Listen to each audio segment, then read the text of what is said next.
Un'etichetta applicata ad ognuno dei prodotti originali, leggibile tramite smartphone, tablet e PC e contenente l'intera storia del prodotto con foto e informazioni che arrivano fino all'indicazione del mastro vetraio autore, è la risposta della Regione del Veneto, del Consorzio Promo Vetro di Murano e della Camera di Commercio al dilagare della contraffazione del vetro, uno dei prodotti simbolo dell'artigianato veneziano e veneto.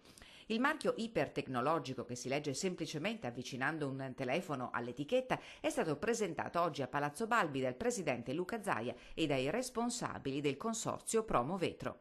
È un'evoluzione del vecchio sistema che avevamo prima di un semplice bollino. Questo bollino, invece, questa etichetta, ha un sistema con 7 tipi tra tracciabilità e sicurezza, tra cui un QR code che dà la possibilità al consumatore finale, attraverso uno smartphone, di avere proprio una vera e propria carta d'identità.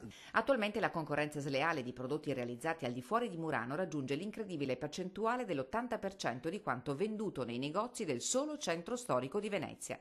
E un'indagine condotta su un campione di 12 negozi e 120 oggetti in vendita ha evidenziato la presenza di ben 41 diciture diverse. Si può vendere ciò che si vuole, precisa Promo Vetro, ma bisogna farlo con onestà e trasparenza.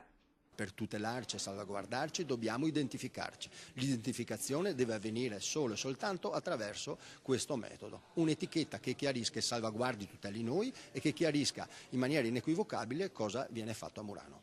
Il vetro di Murano non è solo un'arte unica al mondo, ha detto Zaia, ma anche un grande elemento identitario che va difeso con ogni mezzo. Vetro artistico di Murano, così reciterà l'etichetta, è un marchio collettivo che sarà utilizzato da aziende con tipologia merceologica e con prodotti estremamente differenti per valore e grandezza.